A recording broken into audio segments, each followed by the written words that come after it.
Welcome back to another episode of the What We're Watching podcast. I'm Megan. And I'm Jeni, and today we're talking about 10 Things I Hate About You. I had never seen this movie before, and I can't believe I had never seen it. It's so good. You loved it? I loved it. I loved it. Like, this is your PSA. If you missed this movie like I did when it came out, I guess we all were probably really young when it came out, but if you didn't watch it in your childhood, watch it now. I am so glad you said that. I knew you were going to like it, and I was just ready. I had only seen it once before, and it was when I was in high school, and I remember just falling in love with Heath Ledger and not knowing that that was Heath Ledger. And then when I saw, this was after he had passed away, and when I saw the credits roll and saw that that was Heath Ledger, my heart just broke because I was like, I just fell in love with this man. I know. I am in love with him now. Oh, still, for sure, for sure. I love him. Like, this would have melted me into a puddle if I was a teenager, especially. Like, if I had watched this at 16 years old, I would have been obsessed. Oh, I was, yes. Yeah. I remember my Tumblr at the time just had a bunch of GIFs of Heath Ledger in this movie when he's playing with the Bunsen burner. Mm-hmm. I can imagine exactly what you're talking about. And like, I used to love Tumblr, and that's such the vibe. But yes, of Tumblr and just the like 2000s aesthetic that was on Tumblr of like the moody, emotional teens with a lot of feelings, you know, which was me. So same. Yeah, I loved it.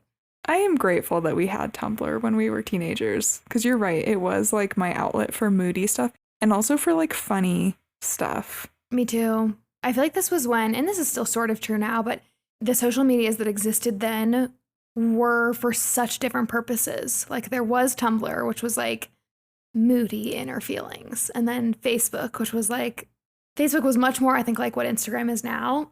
It was very just casual, like right on your friend's wall, you know? Yes. Like your middle school bestie. And then Instagram was brand new, and that was very like filtered photos from like the high school football game, you know? To show off your photography skills. Exactly. Yes. And Tumblr was like, only some people had my Tumblr. It was more just a place for me to express myself, not a place to gain followers. And same. I loved that. Me I miss too. it. Me too. It still exists. I know. Every once in a while, I'm like, should I get back on there? But then I'm like, no, I don't need another social media in my life. So if you guys want to rewatch this movie, it's currently on Hulu or Disney Plus as of right now. And this movie was requested by you, so thank you. Yeah, shout out, because this was such a good one, and I don't know if I would have watched it if we weren't going to do it for the podcast, and I'm so glad I did. I'm so glad you did too. Also, I feel like this is a very male safe.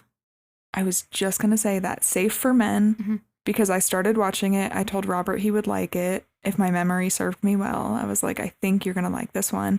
He sat on the couch with me. We were laughing the whole time. It was great. Mm-hmm. Okay, so the logline for this movie is, Kat Stratford, played by Julia Stiles, is beautiful, smart, and quite abrasive to most of her fellow teens, meaning that she doesn't attract many boys.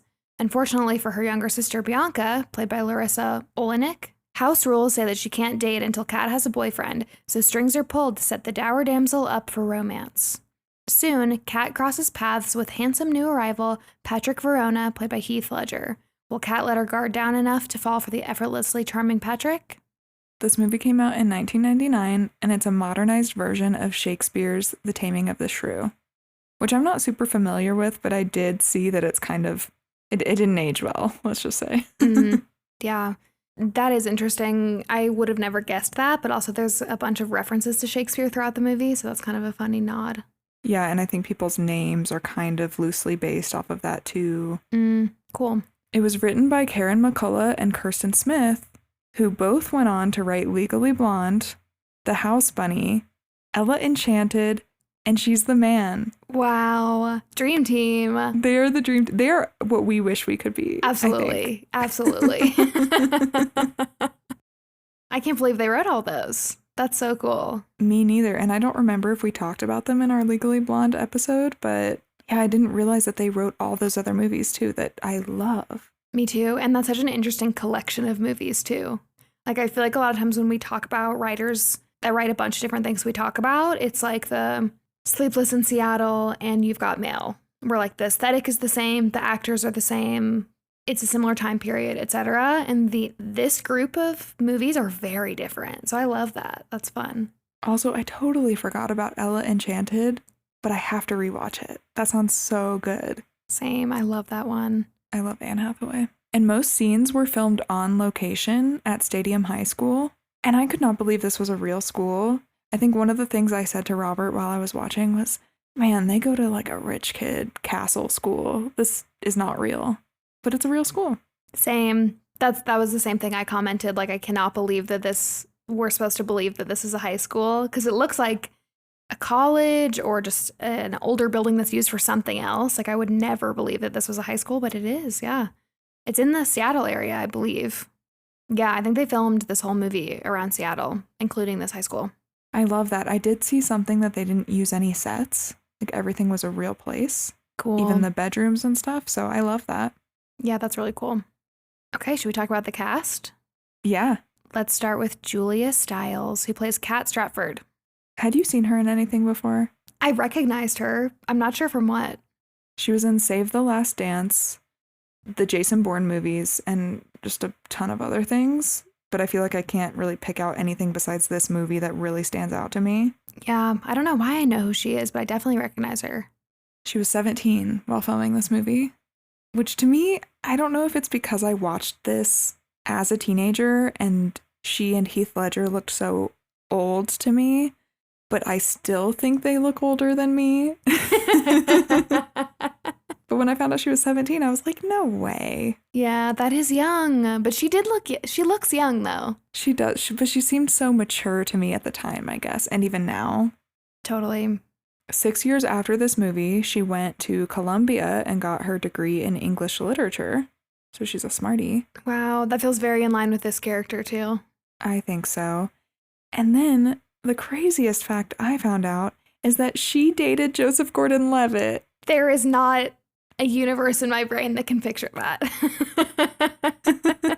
So they met on this movie, and apparently they had crushes on each other the whole time, and they dated afterward. They weren't even in any scenes together, I don't think. No, the fact that she could be in this movie with Heath Ledger and then say, you know who I want to date?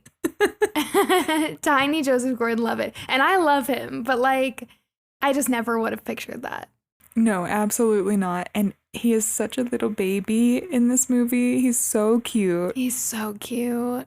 He seems so much younger to me. I don't know. That's weird. That's funny, though. So some sources say that they dated while at Columbia together because apparently they lived in the same hall. But I haven't really been able to confirm that. That's cute. I didn't know he went there, too. He did. He did. That's really cute. Okay, that makes more sense to me. Then also, like if they had that shared life experience that they would end up dating, or at least friends. She also dated David Harbour from Stranger Things. I love him. Same. Those two could not be more different, though. Joseph Gordon-Levitt and David Harbour. Yeah, what? Physically, at least. She doesn't have a type, maybe. Mm-hmm. She just goes for the vibes. I don't know. Which I respect that. I totally respect that. And I like David Harbour, and I absolutely had a crush on him after seeing him in Stranger Things. So, yeah. Good for her. So they dated from 2011 to 2015, but now she's married to Preston J. Cook, who is a camera assistant, and they have 2 sons. Cool. I love that. I feel like you don't hear about famous actors and actresses getting married to the crew that often. You hear more producers, writers, things like that. So that's cool. Yeah. And then what she said about the part of Kat was, I was just so eager to get that part because it was unique at the time. I hadn't read a character that was so feisty, outspoken, and opinionated. So when other people responded to that, it was an affirmation that I was on the right track. I love that. This is a really unique role for the time, I think. Brian was asking me how well this movie aged. And for the most part, I think very well. I think so too. The humor still landed. There were a couple things like the R word or like a couple things that maybe were a little iffy, but overall, I would say it aged pretty well. Agreed. Some other people auditioned for the role of Kat. We have Eliza Dushku, who is Faith in Buffy the Vampire Slayer. I know you don't watch that show, but I'm hoping somebody listening loves Buffy as much as I do and knows who that is. I could totally see her as Kat. And then Katie Holmes was apparently considered for the role too. I could see that. Did you see her in First Daughter, that movie? No, I don't know that movie. That was one of my sisters and I's favorite movie. And I could see that. I could see her being in this from that because that was like a going to college for the first time role. And so it's similar age. Gotcha. Yeah. The one I'm kind of confused about is Kate Hudson was actually offered this role. And I could see her playing it, but she's just so friendly to me that I feel like I would have a really hard time seeing her not playing friendly. I could see that. I see what you mean. She's definitely bubbly. Like she always airs on bubbly, that it would be hard. She would have been a more, I think, outgoing, abrasive, like in your face, angry, as opposed to, I feel like Julia Stiles gives more reserved, angry. I don't know if that makes sense. It makes total sense to me. I'm with you. So Kate Hudson was offered the role, but her mom, Goldie Hawn, didn't really like the script for her. So she ended up passing on it. Interesting. And then we have Heath Ledger, who plays Patrick Verona. Okay, he was 19 in this role, which is shocking to me. Really? I think because he's so tall. He's very tall. Maybe he just looks older. Yeah, but I think like if you were filming this and you were supposed to be like 17 and he was the 19-year-old on set, that still would have been so old for that time. You know, like that age difference is so much bigger at that time. That's true. Yeah. And this was his breakout role. He was also in Brokeback Mountain, A Knight's Tale, The Dark Knight. I think those are like the big ones he's known for, but he definitely did a bunch of other things too. I didn't know this, but he had a daughter with the actress Michelle Williams from Dawson's Creek and Brokeback Mountain in 2005. I had no idea about this. And I love Michelle Williams. She's in so much. She's still in so much. Yeah. I had no clue. But their daughter's name is Matilda, which I think is so cute. And she's, I think, 18 now. Is that right? Yeah. Probably. She lost her dad when she was like 3. Yeah, that's so sad. Yeah. Do you know if they were married or were they just dating or just casually together? I don't think they were dating, but there was like a long list of people that Heath Ledger had dated. Got it. So I don't really know. Gotcha. That was actually not even that long after this, so they were young. Because if he was 19 in 1999, 1998, 1999, this was what, 6 years after that? So he was 25? That's young. Yeah. Especially in Hollywood, to have a baby. Although I guess maybe for the early 2000s, not as young. That's fair. Yeah, like Kate Hudson had a baby young. Reese Witherspoon had a baby young. So maybe that was sort of par for the course. So Michelle Williams famously is best friends with Busy Phillips. Oh. And they like go to award shows together, like bring each other as their date always. It's like very cute. They're best friends and go everywhere together. So Busy Phillips and Jake Gyllenhaal actually are Matilda's godparents. I love that. Jake Gyllenhaal. Wow. I know. So as we kind of alluded to already, Heath Ledger died in 2008 from an accidental drug overdose. So the last movie that he did before he died was called The Imaginarium of Dr. Parnassus, which I've never seen. Have you seen that? No, I totally thought The Dark Knight was his last movie. I read that. I think this was at least the last thing he filmed. They could have been in the same year, but I think this was the last thing officially. And he starred in that movie with Johnny Depp. And when Heath died, Johnny Depp pledged to give his whole salary from the movie to Heath's daughter, Matilda. Oh my gosh, that makes me want to cry. I know. That is really sad. I know. Well, Heath Ledger was nominated for many awards for Brokeback Mountain. And then for The Dark Knight, he won an Academy Award, Golden Globe, and the BAFTA Award for Best Supporting Actor. And that was all awarded to him after his death because he filmed The Dark Knight and then passed away before it came out. Wow. That's extra sad. I know. Because that was such an incredible performance. Have you seen The Dark Knight with him as the Joker? No. I remember hearing a lot of stories about how that role Like messed with him. Yeah. And it scared me, and then I didn't want to watch it. No, that's fair. That's super fair. It's really dark. I think I could handle it now. Yeah. It's so good. I would highly, highly recommend. But I've heard the same thing, which makes me really sad, especially watching him in this. Because the only thing I had ever seen him in was The Dark Knight as the Joker. Totally different. Completely, completely different to see him in this. But it just made me love him because I'm like, oh, this is who he was. Because this, I don't know why, I'm just associating this with who his real personality is. Because I'm like, he was so young.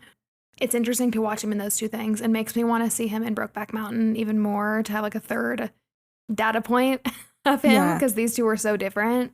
Totally agree. And I think you're on the right track about saying this is probably similar to how his actual personality was, because Julia Stiles said this about him. He was so nice. He was such a force. He was, even at that age, a very, very powerful, lovely human being. That's cute.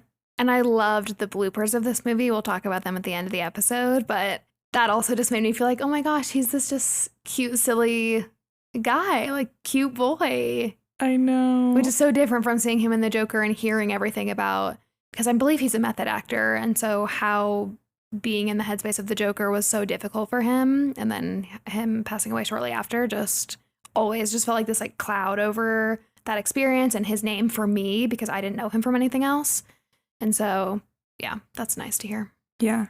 And then some other people were considered for the role of Patrick in this movie. We have Josh Hartnett from The Virgin Suicides and more recently Oppenheimer, and Ashton Kutcher. I could see that. Wow, imagine if this was Kate Hudson and Ashton Kutcher. Wild. It would have been different. That would have felt so much more like mainstream poppy rom-com as opposed to this. I don't know why. This just feels more like indie alternative kids getting together, you know? Exactly. Julia Stiles and Heath Ledger are not the people that you would picture in a teen rom-com, and that's why I love them in this movie. Mm-hmm. Okay, so then we have Joseph Gordon-Levitt, who plays Cameron James. Love. You guys know him. He's from 500 Days of Summer, Inception, bunch of other stuff. I loved him. I was a huge fan of his when I was in high school. In December 2014, he married Tasha McCauley, the founder and CEO of this technology company called Fellow Robots. Cool. And they have 2 sons. They don't want to reveal any details of their children to the media, including their first names, which I love. Yeah, I love that. That's cool. That never happens. No. And he's very much into the arts and activism, and so this kind of tracks for me that he would want to keep a more private life for his kids. Totally. Brett and I were just saying how we wish he was in more stuff, but you just never see him anymore. But he's such a good actor. I wish he would do more, but the fact that he doesn't does not make me surprised that he like keeps his family more quiet. He did have a show come out recently on Apple. Yeah. Mr. Corman. That sounds right, Mr. Corman. Something like that. It only ran for 1 season though. Yeah, and it was hard to watch. It was kind of intense and sad. Yeah. We did not get very far into it, which was a bummer because I wanted to love it. Same. And I'm sure it's good. I just felt like I had to be in that heavy mind space to take it. Totally. Okay, so then we have Larissa Olenek. I might be butchering her last name, but I believe that's how it's pronounced. And she plays Bianca Stratford, Kat's little sister. She's from The Secret World of Alex Mack, The Babysitter's Club. Sounds like she did a lot of stuff around this time. And her Instagram is private, but the bio says professional TV mom, perpetual 90s teenager. Cute. I So love cute. that. I also love that her Instagram is private. Another person who's just kind of staying out of the limelight a little bit. That's really cool. And I thought this was so cute. She attended Sarah Lawrence College like Kat wants to in this movie. Wow. I love that. Larissa and Julia just switched places, I feel like, because Julia went on to date Joseph Gordon-Levitt, and then Larissa went on to go to Sarah Lawrence College. That's hilarious. Oh my gosh, you're so right. I didn't even think about that. Adorable. And then the last person we're going to talk about is David Krumholtz, who plays Michael. And we've talked about him before because he is Bernard in the Santa Claus. The one and only. It took me a few minutes. I was like, who is this guy? He looks so familiar. And then the clouds parted and I was like, oh my gosh, that's Bernard. I love Bernard. That's the head elf. I loved him in this movie. He wrote an article for Vulture that said that the reason why he thought that this movie did so well is that all of the cast became really good friends and they all agreed that it was the best summer of their lives. Stop. I'm going to cry. I know. But I think that's kind of like what we were talking about with the bloopers that you see at the end of the movie. You could just tell they were having a great time. Mm-hmm. Absolutely. Okay, this cast is stacked, guys. So we're going to mention everybody else kind of as we catch up with them in the movie recap. But I'll give you a couple names just because I know you know some of these people.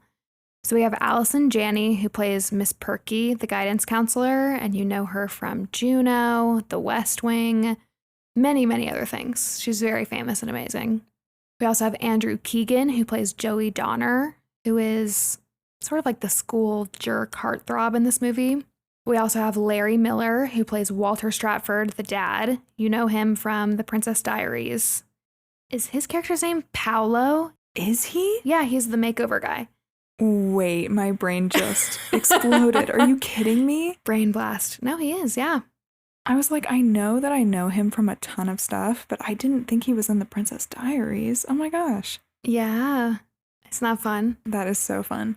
Totally different role.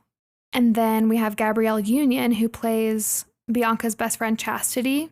And she's from She's All That, Bring It On. You guys know her, of course. Should we get into the movie? Let's do it. So the movie opens with an overview of Seattle and this awesome, funky opening credit sequence. I feel like we were just talking about how much we miss the opening credit sequences in movies. Yes. And this one, all of the letters are these like bright, it almost gives like 80s colors. It's like teal and hot pink and stuff. And they're like sketchy looking letters and music is playing. It's just amazing. And then we see this car of bubbly teen girls pull up to a stoplight and they're in a convertible. And then next to them, a girl pulls up in her car, blasting the song Bad Reputation by Joan Jett. You guys know this one. And she just rolls her eyes at the like bubbly girls in the car next to her. And this is Kat. Love. When I was a teenager, I was like, I love everything about her. I know. And then we see Padua High School. It's bustling, kids are everywhere. And then Kat walks up and tears down this poster advertising prom that this girl just put up. So we see she's kind of an alt girl from the beginning. Mm-hmm. And then we cut to a young Joseph Gordon-Levitt. BB. Baby, I know. Who plays Cameron James. And he's sitting in the guidance counselor's office. The guidance counselor, Miss Perky, played by Allison Janney, is writing this erotic romance story on her computer while Cameron is trying to talk to her. And this is important because it comes back in a little bit. As she's typing, she could feel his huge member pulsating with desire as she's talking to this boy trying to be a guidance counselor. Once she finally starts paying attention to Cameron, she asks if he's an army brat because he's been in 9 different schools in the last 10 years, and he says he is. And then she says she's sure that Padua High School won't be any different from his previous schools. And then something splatters against the window behind her, and she says, same little asswipe shiver brains everywhere. So she's not your average guidance counselor. No, she's a cool guidance counselor. Yeah. As Cameron walks out of the office, he almost runs into Patrick Verona, played by Heath Ledger. And we learn that he's a troublemaker and he's been seeing her every week for random new delinquencies. This time, she says he's in trouble for exposing himself in the cafeteria, but he says he was just joking with the lunch lady and it was just a bratwurst. And she goes, bratwurst? Aren't we the optimists? She tells him to keep it in his pouch and tells him to scoot. And once he leaves, she changes member in her story to bratwurst. She's so weird. I kind of love it. So then Michael, played by David Krumholtz, shows Cameron around since he's new. And Michael shows him all the different cliques around school. It's very reminiscent to me of Mean Girls. Obviously, Mean Girls came after, but he's like talking about all the different groups of people in school. But then as Michael's talking, Cameron sees Bianca. And this is like the classic rom-com early 2000s moment where music plays and it like goes slow-mo for a second and he's not paying attention to anything else. And so Cameron asks Michael what group she's in, referring to Bianca. And Michael says, the don't even think about it group. And he also says to forget her because it's widely known that the Stratford sisters aren't allowed to date. And then in lit class, Kat makes a lot of remarks about the patriarchy, and she gets a lot of shit from a guy in her class named Joey Donner, played by Andrew Keegan. And Joey asks Mr. Morgan, the teacher, if next time they could get Kat to take her Midol before she comes to class. And Mr. Morgan says, someday you're going to get bitch slapped and I'm not going to do a thing about it. Which comes back later as well. Mm-hmm. To Kat, he says, I know how difficult it must have been to overcome all those years of upper middle class suburban oppression. And then he sends her to the office for pissing him off. I love Mr. Morgan. Me His too. character was one of my favorites in this movie. Yeah, me too. When Kat gets to Miss Perky's office, Miss Perky says to her, I hear you were terrorizing Mr. Morgan's class again. And we also learn that everyone thinks Kat is a heinous bitch, according to Miss Perky. And on her way out of the office, Kat says, I'll let you get back to Reginald's quivering member. And Miss Perky goes, quivering member, I like that. Outside the school, Joey Donner, the guy that Kat was just arguing with, hits on Bianca and says no one is out of reach for him, including her. At the same time, Michael explains who Joey Donner is to Cameron, and he's still swooning over Bianca, who Michael calls vapid and conceited, but Cameron says she's pure, which, ew. Ew. But I don't think he meant it like that. No. Finally, Michael tells Cameron that Bianca is looking for a French tutor, so Cameron says he's going to learn so he can teach her. As everybody's leaving school, Joey pulls up alongside Bianca and her friend Chastity and asks to give them a ride home in his convertible, and they accept. And then Michael, who's still talking to Cameron, calls Kat the shrew and says that Kat is Bianca's sister. So this is where we learn that the two girls are related. Then suddenly a car almost hits Michael while he's on his moped or motorbike thing. And so Michael veers off to get out of the way and goes off the side of this big hill. And everyone watches from the top and cheers for him when he stands up. At home, Kat finds out that she got into Sarah Lawrence College, but her dad, played by Larry Miller, is concerned because it's on the other side of the country, which I think she says something like, that's the whole appeal of it. Yeah. And he thought that they'd agreed that she'd go to UW like him and stay home. To change the subject, Kat tells her dad to ask Bianca who drove her home. And it works. He reminds the girls that there are 2 house rules. Number 1, no dating until you graduate. Number 2, no dating until you graduate. And he also says he delivered 2 twins to a 15-year-old mother that morning. The girls kind of argue about dating, and Kat basically says she's not interested at all in dating. And so this gives their dad an idea, and he says that basically the new rule is that Bianca can date when Kat does, which is going to be never. Yeah. So then the next day, Bianca goes to her tutoring session with Cameron, and he suggests they eat French food together instead of practicing just the vocabulary. And she says, "You're asking me out? That's so cute." And then she asks what his name is again. Just tragic. Ouch. Yeah. And then she tells him that she's not allowed to date until her sister does. And then she also makes this comment that Kat used to be really popular, but she, quote, got sick of it or something, which I think we learn a little bit more about that later. So Cameron gets the idea that they'll try to find someone to go out with Kat so that Bianca's allowed to go out with him. So Cameron and Michael start the search to find someone. I love that Michael is on board with this plan. I know. Even though he doesn't love Bianca, he's just like, sure, I'll help you. But none of the guys that they interview will cut it. So when they're asking these guys if they'll date Kat, they laugh or they scream or they say they'll date her if it's the apocalypse and there are no sheep left. Yeah. And then in science class, Cameron asks about Patrick. And they look at him, and this is the iconic Tumblr GIF scene. He's stabbing the frog that they're dissecting, and then he lights a cigarette in the Bunsen burner, and then he's playing with the fire. And Michael says, "Don't look at him. He's a criminal. I heard he lit a state trooper on fire." But Cameron says, "He's our guy." Cameron and Michael attempt to talk to Patrick, and Patrick is not having it. So then they have to brainstorm how to get Patrick to date Kat without being able to talk to him at first. So then Michael says, "We need a backer, someone with money, someone who is stupid." So Michael decides to go to Joey to say that Joey should hire someone to date Kat so that Joey can date Bianca. And while he's talking to Joey, he says they need someone who doesn't scare easily, like Patrick. But while Michael is talking to him, Joey is drawing this dick on his face, which I guess Michael just lets happen so that Joey will let him get the words out. And later he's like, "I have a dick on my face, don't I?" Yeah. No one brings it up. No one mentions it. No one even thinks twice. But he knows. I know. Joey says he'll think about it. And then Michael goes back to Cameron and explains that they're going to let Joey think that he's calling the shots. And then while Joey is debating hiring Patrick, Cameron will have more time to get to know Bianca.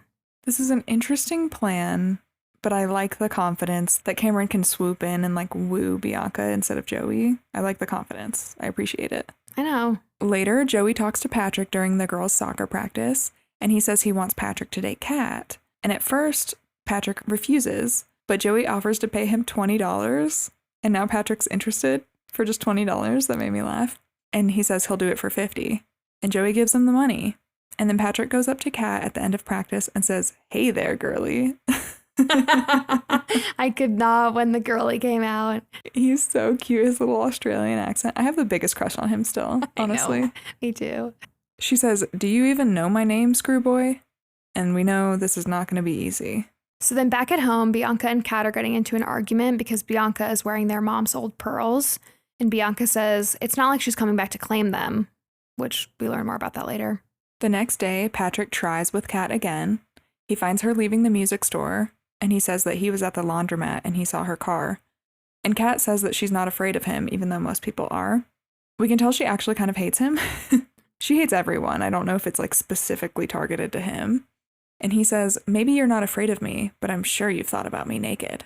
And she says, am I that transparent? I want you. I need you. Oh, baby. Oh, baby. And she rolls her eyes and gets in the car. I feel like that is just an iconic quote from this movie. Yeah.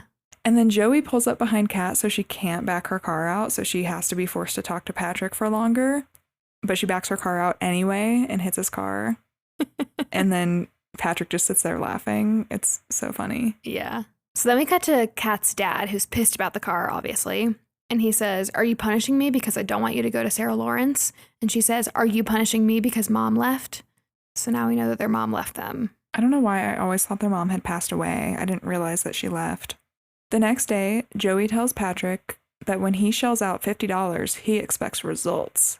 But then Patrick ups his price to $100 per date, and Joey agrees. This is another Tumblr GIF moment. Heath Ledger leaning against the lockers with a toothpick in his mouth, and then that like cheeky grin that he does. Mm-hmm. I don't know how to explain it, but you all know if you've seen the movie what I'm talking about. It's cute. Then Michael and Cameron go to woodshop class to see Patrick, and they tell him that Cameron is into Bianca and that Cameron's intentions are purer than Joey's. And then they also tell him that they're the ones that set up the whole thing with Joey so that Cameron could date Bianca. Patrick says, so you guys are going to help me train the beast? Then they show him this flyer that's advertising a party that's at one of the nerdy kids' Bogey's house that weekend. And they think it would be the perfect opportunity for him to take Kat out so they can go to the party together. And he says he'll think about it. And then Michael and Cameron spread the flyers about Bogey's party all over school. And they've just changed the wine and cheese night on the flyer to free beer to get people to come. I would love to go to Bogey's wine and cheese night, to be honest. Same. The next day, Bianca and Cameron talk, and Cameron tells her he's working on a plan to get her sister to the party so she can go too. Bianca tells Cameron that Kat would never date a guy that smokes. And at Bianca's house, Bianca and Cameron do some more spying to find out what Kat might want in a guy. Cameron asks to see Bianca's room, but Bianca says no because a girl's room is very personal, which is just kind of funny because they're literally rooting around in Kat's room. I know.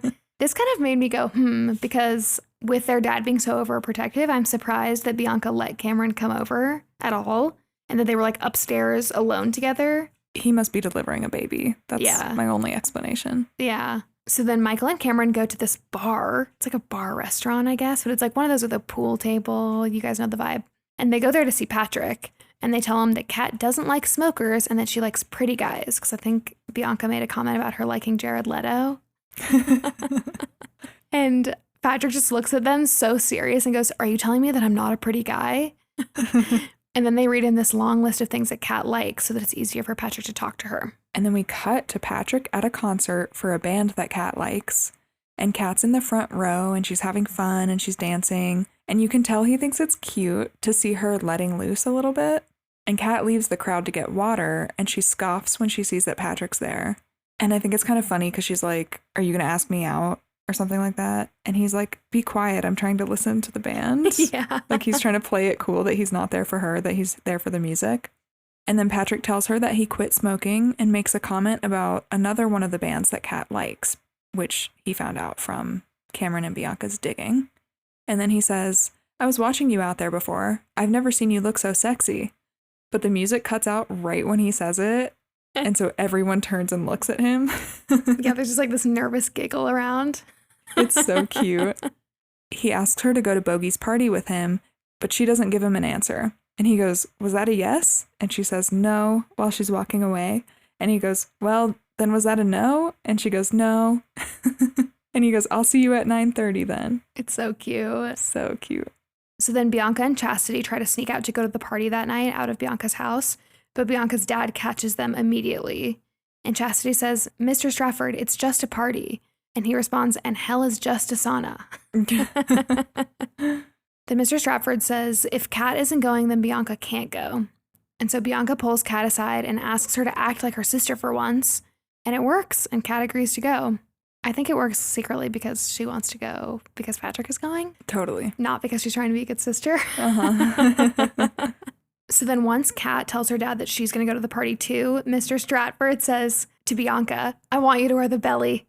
And then he brings the empathy belly over and makes her put it on. It's like this big fake pregnancy belly. And I think there's boobs on it, and it has like backpack straps so you can wear it on your front to feel what it would feel like. Have you ever had to wear one of those? No. Have you? Yes, when I took human growth and development in high school, we had to wear that for like a class just to feel what it would feel like to be pregnant. Whoa. I know, it was heavy. And yeah, I can imagine. It looks horrible. So their dad tells Bianca to think about this every time she wants to make out with a boy. I don't know if we've said this already. It feels obvious, but he's an OBGYN and delivers babies. And so his biggest fear is that the girls are going to get pregnant, which is why they're not allowed to date. And so this is him reminding Bianca about the rule. And then Patrick shows up at the door, and Kat seems surprised but not mad that he's there to get her. And then Michael and Cameron get ready for the party together, and Cameron can't stop talking about Bianca. At the same time, Michael can't stop saying how nervous and excited he is because the last party he went to was at a Chuck E. Cheese. And then we see the party, and high schoolers are coming in these huge groups, and they're holding kegs. And inside, Bogey has no idea what's about to happen because I don't think he even knew that the flyers were printed. No. And so he and his friends are having this chill night, like playing cards and eating snacks. They're wearing sweater vests. And then the doorbell rings and Bogey says, oh, that must be Nigel with the brie. And sure enough, Nigel does come in with the brie, but followed by hundreds of other high schoolers with a bunch of beer. I loved that. That was hilarious. Poor Bogey. At the party, Kat tells Joey to stay away from her sister. And a little while later, Kat sees Joey and Bianca together. And she tells Bianca that she needs to tell her something, but Bianca brushes her off. And you can tell something is bothering her, so Kat takes a shot, and Patrick comes up, but Kat isn't interested in talking to him anymore and kind of leaves and takes another shot. So we see where this is going. Cameron tries talking to Bianca and Chastity at the party, but then Joey cuts in and pulls Bianca away. And this crushes Cameron because he feels like somehow this is Bianca choosing Joey. But then when Bianca's with Joey, all Joey talks about is his modeling career, and we can tell that she's totally over it. So she ends up going back to grab Chastity to leave, or to get her out of the situation at least. And then we see another iconic scene from this movie. Kat is wasted, and she's dancing on a table. I think she hits her head on the chandelier and falls off, and then Patrick catches her. Patrick takes her outside and is like trying to keep her awake, and Cameron interrupts to tell Patrick that the whole thing is off because Bianca likes Joey. Patrick gives him a pep talk here that's so cute, and he says that Joey isn't half the man Cameron is, and that he should never let anyone make him feel like he doesn't deserve what he wants. And at this point, I'm fully rooting for Patrick. You can tell he actually cares about Kat now, and he just kind of seems like a good guy for giving this pep talk to Cameron. I know, it's really cute. Julia Stiles said about this scene that she had never really been drunk before in real life. And she said, quote, I mean, I was 17, so I remember Heath, because he was older, giving me tips on what being drunk looks and feels like. I would never have the guts to do that now. I'm glad somebody got that on film.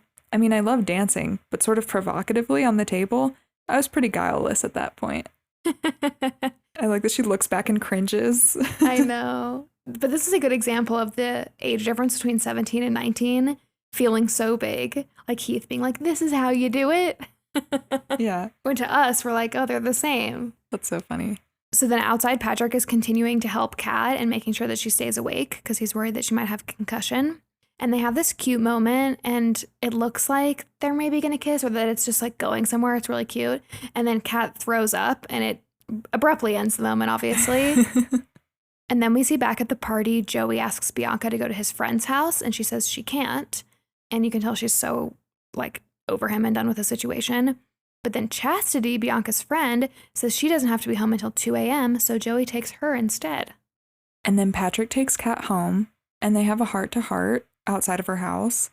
And we find out that Kat wants to start a band, but her dad wouldn't like that. And Kat also says her dad wants her to be someone she isn't, aka wants her to be more like her sister Bianca. And Patrick says he knows everyone likes her sister, but he thinks she's without, which I had to look that up because I was like, what does that mean? I don't know what that means. It just means she's like lacking in some area. Mm. And then Kat leans in to kiss him and he shuts her down. I think because she's drunk. Like, Yeah. fair. No, totally. I think this is a good guy move of Patrick, for sure. But it pisses Kat off. Mm-hmm. Which is also fair. She just feels so rejected. Yeah.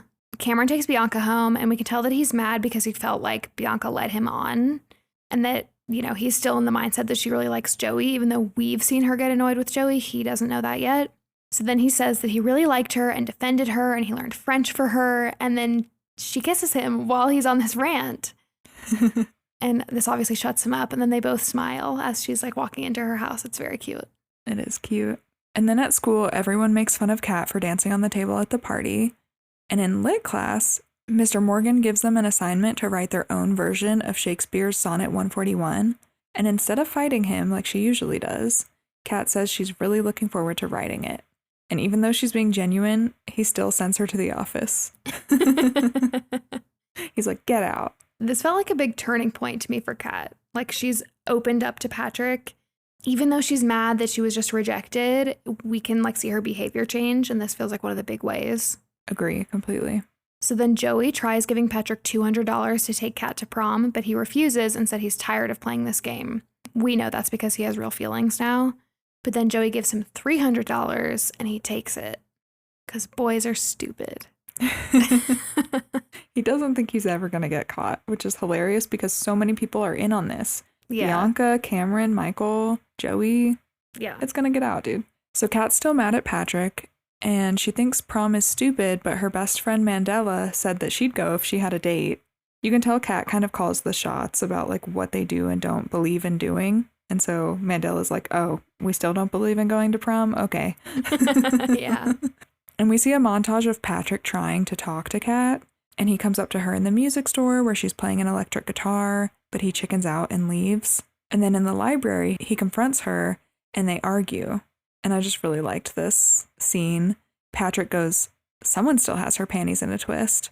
And Kat goes, don't for 1 minute think you had any effect whatsoever on my panties. And then Patrick goes, then what did I have an effect on? And she goes, other than my upchuck reflex, nothing. And she's just so witty and funny throughout the whole movie. I love her comebacks. Yeah, me too. Cameron and Patrick have this nice conversation about like what's going on with Kat. And Cameron reminds Patrick that he embarrassed Kat, so he needs to sacrifice himself on the altar of dignity and even the score. And so during Kat's soccer practice, Patrick sings, which I was shook when this happened. He like grabs the microphone attached to the loudspeaker in the stadium, and he sings Can't Take My Eyes Off of You, which is so cute. And then the band starts playing I Love You Baby, and he does a whole performance in the stands, and everybody's loving it. And eventually he gets dragged off by the school security, and everybody is cheering. And you can tell the cat likes it. She like doesn't even try to hide her smile. It's very cute. He totally hams it up in this scene too. Like, I think he spanks one of the security guards who's chasing him, and He does. He's doing like a crazy like sprint across the stairs. It's iconic. I love this scene. And then Patrick is in detention for this little maneuver he did. And Kat comes in and she does this thing where she distracts the teacher in charge of detention and kind of hits on him. He's an older man. And then she ends up flashing him to distract him so that Patrick can sneak out. I felt like there were better ways, but again. I agreed. It works. So Patrick does sneak out. And Patrick and Kat go paddle boating, and then they play paintball with these paint-filled water balloons. And she's having the best time, and we're seeing her actually laughing and having fun for once, and it's so cute. And then they fall into a hay pile while playing paintball, and they make out. Obsessed. It's probably one of the cutest kissing scenes I've ever seen. Oh, me too. It's not a drone. Did we have drones back then? Probably not, but it like pans out. And then it's an overhead view of them, and then they start playing paintball again. Mm-hmm. It's so cute. Yeah, I think like at the end of their kiss, she smashes a water balloon on his face, like on his cheek, and then gets up and runs away. It's so cute. This actually might be one of my favorite rom-coms, I think. And Heath Ledger was Julia Stiles' first on-screen kiss, and she told Cosmo in 2011 that he was the best kisser in Hollywood.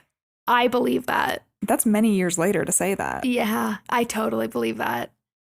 I'm having such mixed feelings right now because, like, there's such a big part of me that's like, he is my new number one celebrity crush from this when he's 19 in this movie, but I love him. This makes me love him. Like, in the way that when I was like 12, I loved Justin Bieber and was like, I'm going to be Justin Bieber's girlfriend one day.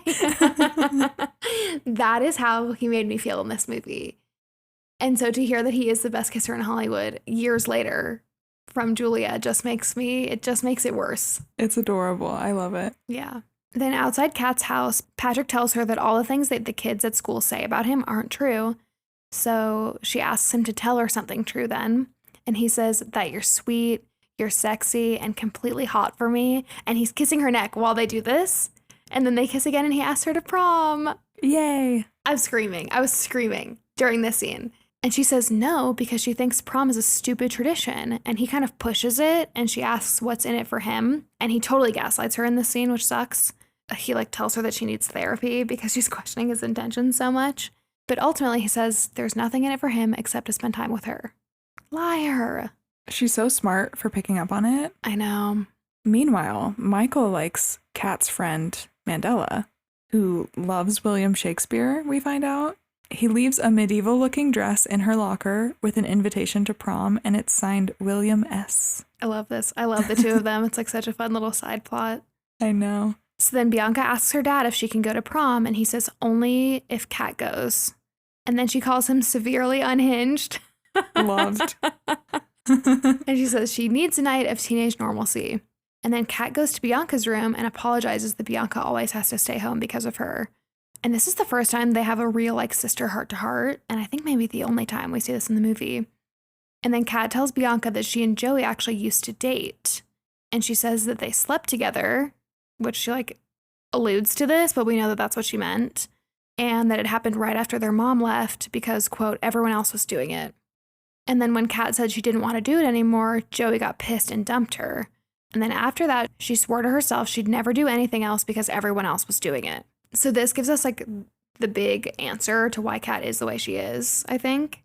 But instead of reacting like, wow, thank you for telling me that, Bianca says, why did you help Daddy hold me hostage? It's not like I'm stupid enough to repeat your mistakes. And then later Kat sees how sad Bianca is that she can't go to prom. So this is just Bianca's reaction, I think, because she just wants her teenagehood to be normal. And I think she's probably hearing this as Kat's sister being like, you got to do the normal teenage things. You did date and then you did lose your virginity and I don't get to do anything because of you because you don't want to do that anymore. Exactly. Which I can understand to an extent, but it made me sad because you can tell like this really affected Kat. Yeah, but I don't think she's mad at Bianca. I think she's just like, oh, yeah, I think you're right about that. Yeah. So then we see Kat all dressed up for prom, and she says, bye, Dad, I'm going to the prom. And he says, funny, sweetie, without looking up from the TV. But then the door closes, and so he's kind of like, wait a second. And then Bianca comes downstairs dressed in a prom dress, and Cameron comes to pick her up, and Bianca explains to her dad that she's allowed to go to prom now based on the rule that she can date if Kat does. Then we're at prom, and Patrick gives Kat a rose, and Kat apologizes for questioning his motives, and he forgives her, and then they go dance. It's very cute. And then we see Joey show up back at the Stratford's house to pick Bianca up, and her dad just opens the door, sees him, and slams it in his face. Love it. Yeah. Then Mandela asks if anyone's seen William Shakespeare, and then she sees Michael through the crowd dressed up as him, and they meet, and it's so cute. And then we see a moment where Kat's favorite band starts playing at the dance, and she freaks out, and Patrick says that he called in a favor to get them to play. Which I'm like, what is this favor? What connections do you have, sir? Exactly. Who does he know? And then they kiss again because she's so happy. And the band is actually a real band called Letters to Cleo. Cool. Then Chastity tells Bianca that Joey picked her up for prom and that he only ever liked Bianca because he had a bet with his friends that he was going to nail her tonight. Which I'm like, Chastity, have some more self-respect and go out with someone who wasn't just trying to have sex with your best friend. Yeah. It's also kind of funny that her name is Chastity, now that I think about it. It is, That's probably the point. While they're dancing, Patrick tells Kat that he wasn't in jail last year. His grandfather was ill. And then Joey interrupts and says he didn't pay Patrick to take Kat out so that some little punk could snake Bianca. And Kat overhears this, of course. And she says, "Nothing in it for you, huh?" And she pushes past Patrick. Meanwhile, Michael and Cameron are both dancing with the girls, and Michael tells Cameron, "The shit hath hitteth the fanneth." And it like points over to where Patrick and Joey are fighting. But then Joey confronts Cameron and punches him. But then Bianca punches Joey in the nose and in the crotch, like knees him in the crotch. And Cameron like loves the fact that she saves him. I love that. I love that he actually likes that she saved him, and it's not like in maybe other movies where he would feel emasculated. He's like, sweet. She's tough. We just talked about this in Miss Congeniality when she's young and beats up the boy on the playground, and he's like, "I don't want everyone to think I need a girl to defend me." Exactly. Yeah. And then Kat and Patrick fight, and he says he didn't care about the money. He cared about her. And he tries to kiss her, but she runs away. And then the next day, Kat is drawing on the porch outside of her house, and Bianca thanks her for going to prom last night and says it really meant a lot to her. And Kat says she's glad, and you can tell she's genuine about this. And Bianca and Cameron leave to go sailing, and then Kat tells her dad that Bianca beat the hell out of some guy last night at the dance, and she asks if he's upset that she rubbed off on her. And he says no, he's impressed. And then he says he already sent Sarah Lawrence a check, and she throws her arms around him. So cute. I honestly think the thing that aged the least well, for the most part, other than like some word usage, is their dad's protectiveness over their virginity. Yes, it's icky. It's icky. I'm sure it's very appropriate for the time, and there are many parents that are still like that. But it was nice to see the dad come around at the end and be like, "Yeah, I'm proud of her for beating up a guy at school, and I'm happy for you that you're going to go to college across the country because you really want to go." That made me feel better about the whole thing. Right, he had some character growth, for sure. So then in school the next day, Joey has a broken nose, and Mr. Morgan makes him take his glasses off because he thinks it's funny. He's like wearing sunglasses to try to hide it. And then it's time for the famous scene. You guys know the one. Did you know this scene? No. Okay. I was wondering because I felt like some people who haven't seen this movie have definitely seen this scene before. But I'm excited to hear your impression. Okay, yeah. I loved it. So if you guys remember earlier, Mr. Morgan assigned them a project where they had to rewrite one of Shakespeare's sonnets, but from their own experience. And Kat volunteers to go first, and she reads her poem to the class, and she's looking at Patrick the whole time, kind of like out of the side of her eye. And she says, "I hate the way you talk to me and the way you cut your hair. I hate the way you drive my car. I hate it when you stare. I hate your big dumb combat boots and the way you read my mind. I hate you so much that it makes me sick, and it even makes me rhyme. I hate the way you're always right. I hate it when you lie. I hate it when you make me laugh, even worse when you make me cry." And she starts crying.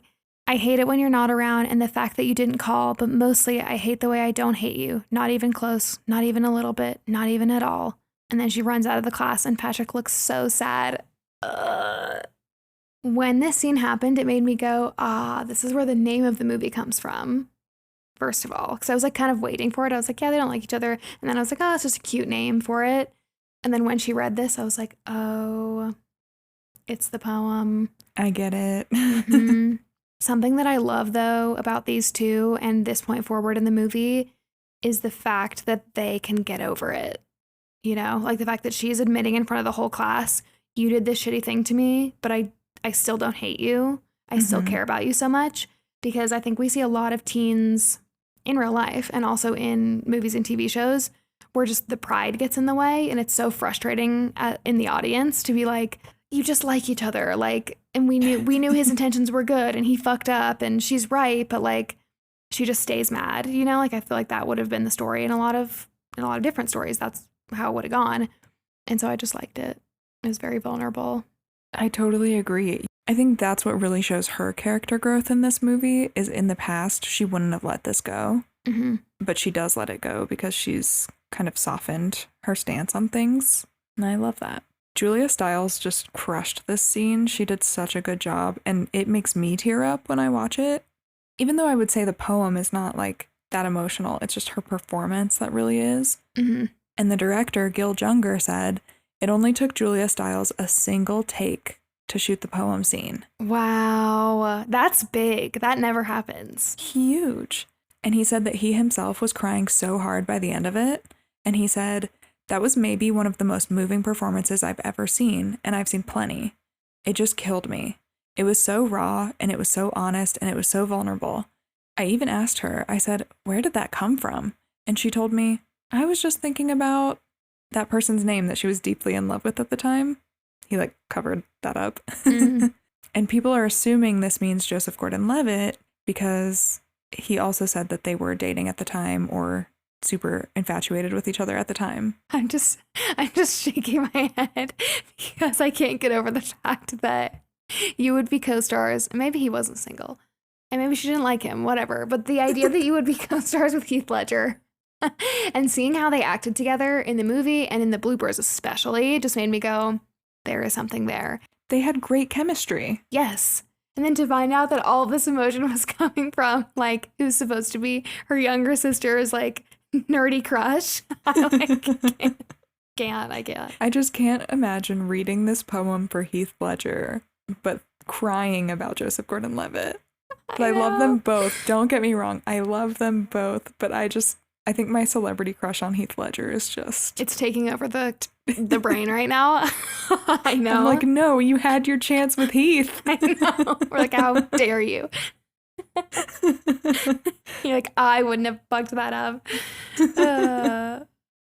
That's so funny. Sorry, I feel like we're being so mean. I do love Joseph Gordon-Levitt, but I just... He's adorable. I had a crush on him in high school too. Don't get me wrong. I liked them both for different reasons, but I just feel like as an adult looking back at this movie, Joseph Gordon-Levitt is so baby, and I'm like, I just love Heath Ledger so much. I'm shaking my head. I'm still shaking my head. Well, it could not be true. Maybe it was about Heath. Who knows? Or maybe Heath didn't like Julia, in which case... Maybe he was dating someone. Maybe they Fine. were just friends. Okay, you know. No, I'm not going to get over it. Okay. I think what it is it's like you're watching someone live what your dream would have been at the time. 1,000%. Just to be in a movie with Heath Ledger. Yeah. And then you're like, no, why are you looking over there? Like, you guys are meant to be. We just ship it too hard. 100%. I ship it so hard. Ugh. You guys will have to let us know if you understand or if we're crazy right now. I'm going to post photos of Julia and Heath in the movie and like if they have like co-star pictures together, and then some pictures if I can find any of Julia and Joseph Gordon-Levitt, and you guys can weigh in. We'll do a chemistry test. Yeah. And we'll see what we think. Our own what we're watching chemistry test.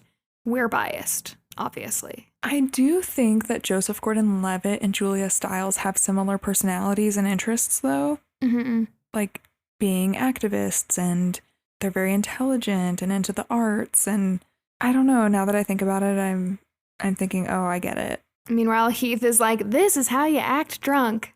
Exactly. Exactly. I don't care. He's so hot. She can't pick somebody else. I'm acting like she had a choice. I understand logically. It makes perfect sense. She fits better with someone else, but I just want it to be them, you know? So then after Kat runs out of class, she goes outside to her car and she sees the guitar that she's been playing at the music store in the front seat. And Patrick shows up behind her. This is one of the only parts that Brian watched with me. He like walked up while I was watching it. You just see Heath Ledger like pop in the window behind her and she doesn't notice him. He goes, creepy Heath Ledger. I was like, you don't understand. You haven't seen this movie. It's not actually creepy at all. But if your only reference point is the Joker, I understand.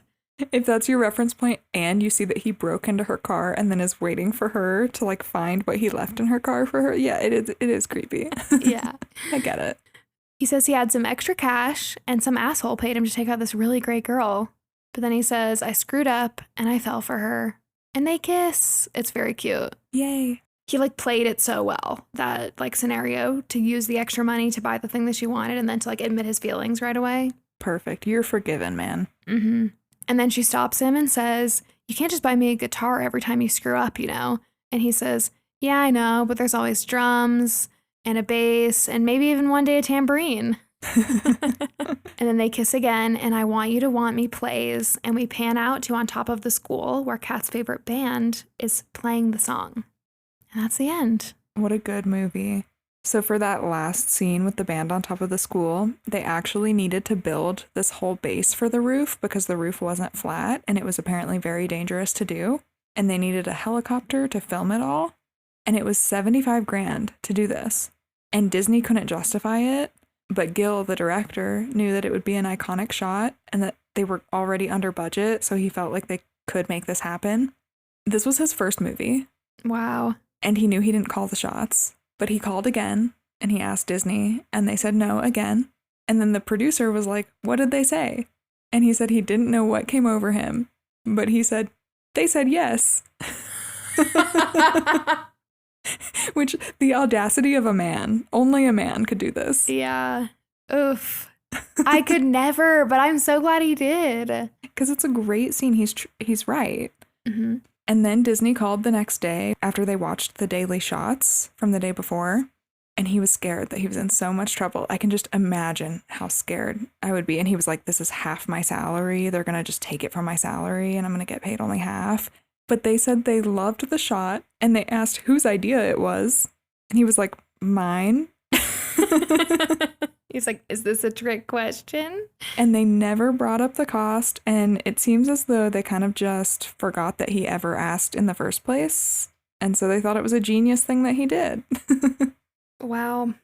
And that's on faking it till you make it, I guess. I guess so. That's the true lesson. So then in the credits, they play these really cute bloopers. And the first blooper has been on a loop in my head since I watched it.